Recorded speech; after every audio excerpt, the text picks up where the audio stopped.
Bonjour à tous, bienvenue dans le 1245, tout de suite le sommaire. C'est une pratique de consommation qui exclut tous les aliments de provenance animale. Le végétalisme, un mode de vie qui privilégie les fruits et légumes, bons pour la santé, les avis divergent et les végétaliens s'en défendent. Le syndrome des ovaires polykystiques, une femme sur 10 dans le monde en souffre, un trouble hormonal pouvant causer l'infertilité. On en parle dans ce journal.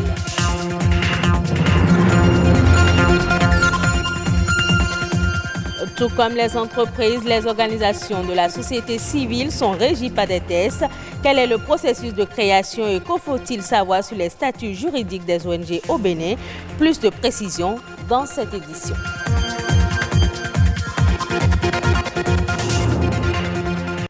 Le végétalisme est un régime alimentaire basé essentiellement sur les végétaux, à savoir les fruits et légumes. Bien que ce mode d'alimentation ne soit pas nouveau, il a récemment repris de la popularité au Bénin où plusieurs personnes en sont friands. Quel avantage y a-t-il à être végétalien? L'alimentation végétalienne est-elle bonne pour la santé? La réponse à travers ce reportage de Éléonore Lanouin et Edwige Agossou. C'est un mode d'alimentation qui exclut tout ce qui est dérivé d'essence animale. C'est ce régime alimentaire qu'il a adopté depuis son jeune âge. Georges ne consomme que des aliments d'origine végétale. La cause en est bien simple. Quand j'étais un peu plus jeune, je n'aimais pas quand on tue les animaux. Quand on les égorgeait, ça me faisait mal. Donc du coup, aller manger leur chair, ça ne me faisait pas vraiment plaisir. C'est-à-dire, je me culpabilisais. Chaque fois qu'on me présentait la viande, je n'aimais pas manger cela. Ça n'avait pas de goût, selon moi. Mais avec le temps, moi, j'ai découvert plus tard que ce que je pratiquais, c'était le végétalisme. Ce n'est pas un régime, mais c'est plutôt un mode d'alimentation. Ce n'est non plus une religion ni une secte. Le choix de Georges n'est pas basé sur la religion. Cependant, les nutritionnistes en rencontrent qui optent pour le végétalisme pour une raison de foi et bien d'autres encore. C'est d'ordre religieux ou aussi le gain de poids. C'est beaucoup plus ces deux raisons fondamentales. Selon l'International Agency for Research on Cancer, les sociétés qui consomment beaucoup de protéines animales s'exposent à des risques plus importants de cancer. De même, l'American Journal of Clinical Nutrition soutient qu'un régime axé sur les légumineuses, les fruits et moins de viande serait plus sain et donc bénéfique pour la santé. Preuve que plusieurs avantages sont liés au végétalisme. Dieu nous a donné tout. Il y a tout dans les fruits. Moi, les maladies que je souffrais avant d'être végétarien, quand j'ai commencé, ça a disparu. L'alimentation végétalienne augmente le quotient intellectuel. Cela a été démontré d'un point de vue scientifique. L'alimentation végétalienne augmente l'espérance de vie. L'alimentation végétalienne permet également de réduire les émissions de gaz à effet de serre. Parce que vous savez, l'industrie de bétail génère énormément de gaz à effet de serre. Je ne trouve pas d'inconvénient à ce que l'on soit végétalien. Un avis qui n'est pas partagé de tous. Les végétaliens sont des sujets à risque parce que les végétaux en fait ont cette capacité de rétention de certains micronutriments, par exemple tous les micronutriments d'ailleurs, des crevettes, les poissons qui sont des produits de mer qui en réalité sont très riches en iode. Lorsque le végétalien se prive de ces aliments, il peut avoir ces problèmes de carence en iode qui plus tard vont conduire à des problèmes de goitre des femmes. D'accord, qu'elles soient allaitantes, enceintes ou ni allaitantes ni enceintes, déjà à partir du jeûne, elles ne peuvent pas normalement se permettre un pareil régime parce que c'est des organismes qui ont un besoin accru en ces micronutriments. Par le passé, des personnalités telles que Michael Jackson, Saint François d'Assise, Martin Luther King et autres n'auraient pas eu du mal à préférer ce mode d'alimentation. Le bien-être de l'homme dépend de son alimentation. Qu'on soit végétalien ou pas, il serait important de manger pour vivre et non vivre pour manger. Le syndrome des ovaires polykystiques, également appelé dystrophie ovarienne, touche une femme sur 10 dans le monde entier. De nos jours, les femmes souffrent de ce trouble hormonal responsable de l'infertilité chez la jante féminine. Le syndrome des ovaires polykystiques engendre aussi des symptômes très variables d'une femme à une autre. Ziad Olatundi, gynécologue obstétricien, nous en parle dans ce reportage de Amandine Agnamboussou. Pathologie endocrinienne la plus fréquente chez la femme, le syndrome des ovaires polykystiques touche les femmes de 15 à 40 ans et il constitue la principale cause des troubles de la fertilité. Le syndrome des ovaires micropolykystiques est un dysfonctionnement hormonal qui intéresse tout l'organisme et qui peut avoir des manifestations sur le plan gynécologique, essentiellement déjà des règles qui vont être irrégulières et une élévation du taux de testostérone des hormones mâles, en fait d'androgènes dans l'organisme, et l'apparition à l'échographie sur des ovaires de petits sacs liquidiens qu'on appelle des microkystes en nombre important. L'origine du syndrome des ovaires polykystiques n'est pas encore bien connue, mais les symptômes varient d'une femme à une autre. Ce qui va amener les femmes en consultation le plus souvent, ce sont des règles irrégulières et souvent une difficulté à tomber enceinte. Pourquoi les règles vont être irrégulières?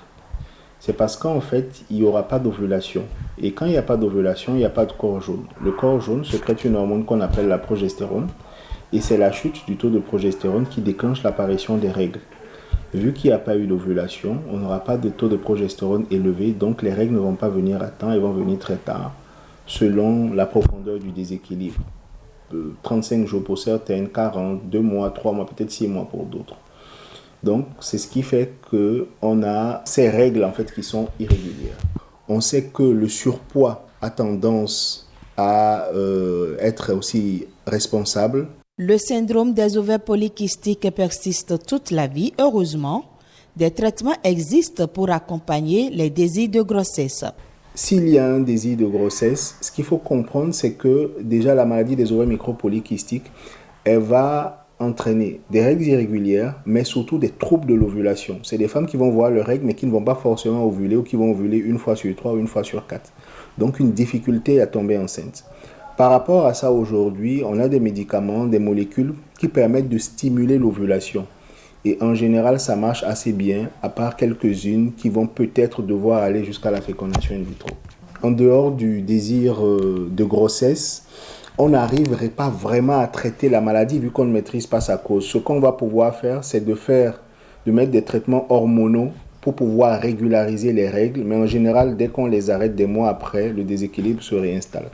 Il est également prouvé qu'un amaigrissement d'au moins 5% améliore les symptômes et favorise le rétablissement d'une ovulation. Elles sont des organisations à but non lucratif. Les organisations non gouvernementales ne relèvent pas d'une institution ou d'un État et sont indépendantes. Comment crée-t-on une ONG et quels sont les statuts juridiques au Bénin? Chantal Dovono, présidente de l'ONG Rehoboth, nous en parle au micro de Junis Setondi et Stéphanie Dekwemadora. Une ONG est une organisation non gouvernementale ou une association à but non lucratif et d'intérêt public et qui ne relève pas de l'État ni d'une organisation internationale. Pour créer une ONG, il suffit de se rapprocher soit de la préfecture ou du ministère de l'Intérieur, de la sécurité publique, selon que vous êtes une ONG à caractère religieux ou pas. Et si vous remplissez les critères, vous les déposez et après vous aurez votre récépissé d'enregistrement. Il faut forcément un statut, il faut des règlements intérieurs que vous devez ensemble rédiger, vous devez vous entendre pour définir les tests de base de l'ONG que vous allez déposer au ministère ou à la préfecture, accompagné des autres pièces telles que le casier judiciaire des membres, la liste de présence, le PV d'AG. Une ONG, c'est soit une association ou soit c'est une fondation. Une association, c'est que c'est 2 ou plusieurs personnes qui mettent leurs connaissances, leurs activités, leurs moyens ensemble dans un but d'aider d'autres personnes sans attendre prioritairement quelque chose en retour. Par contre, la fondation, c'est une autre structure ou une autre personne qui affecte son patrimoine à la structure pour une cause donnée. Toute personne qui a vraiment à cœur une cause qu'elle veut défendre, elle peut être une personne morale comme physique, peut créer une ONG.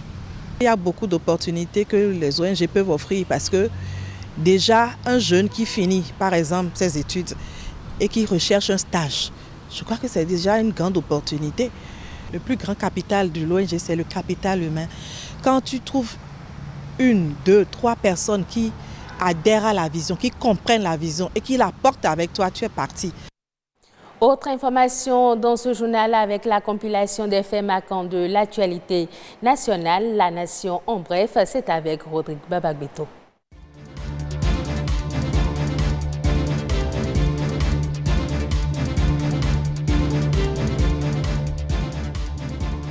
CEP 2020, session des malades, la date de composition est désormais connue.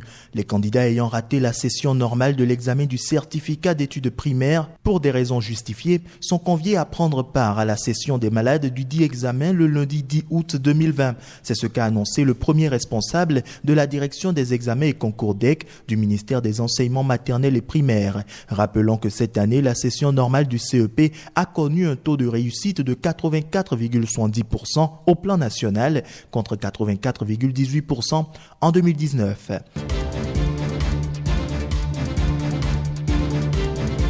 Comment s'y prendre pour la reprise des cours des élèves du CI au CM1 pour les 5 semaines de cours des écoliers, hormis les dispositifs de lavage des mains à mettre en place dans les écoles, pas d'obligation aux écoliers de porter le masque, pas de distanciation sociale à respecter par les enfants. C'est le point qu'a fait le ministre des Enseignements primaires aux acteurs de son secteur. Salimane Karimou explique que les apprenants qui le désirent peuvent porter le masque, mais le port ne conditionne pas l'accès en classe, car, dit-il, selon des études scientifiques, les enfants sont moins contaminés et moins contaminants du fait de leur jeune âge. L'enseignant, par contre, est tenu d'observer une distance de 3 mètres au moins par rapport aux enfants en classe. Il doit également porter le masque, peut l'enlever lors du déroulement du cours pour être audible et le replacer aussitôt une fois qu'il a fini de parler. Pendant les 5 semaines de cours, les enseignants ne vont pas tenir compte de tout le programme de formation. Ils doivent se conformer à un guide pédagogique spécialement conçu à cet effet par le ministère.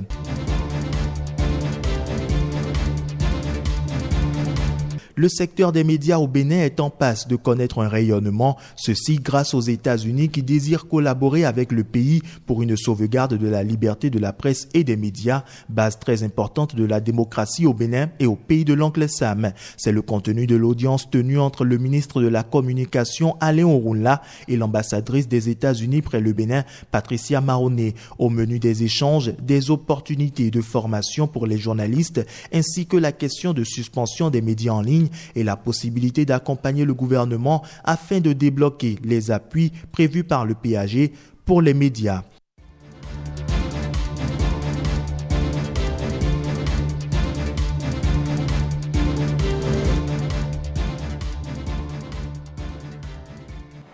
Hors du Bénin, le Kenya est en bonne voie pour éradiquer les criquets pèlerins d'ici septembre prochain, selon la dernière mise à jour de la FAO, en première ligne contre la lutte contre les insectes. Seulement 2 comtés sont actuellement touchés contre 29 précédemment. Pour rappel, les criquets pèlerins ont affecté plus de 25 millions d'hectares de terres cultivables en Éthiopie, au Kenya et en Somalie, d'après les estimations du cabinet d'analyse de données agricoles Gros Intelligence datant d'avril dernier.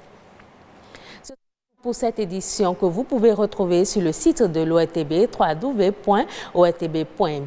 Merci et à bientôt.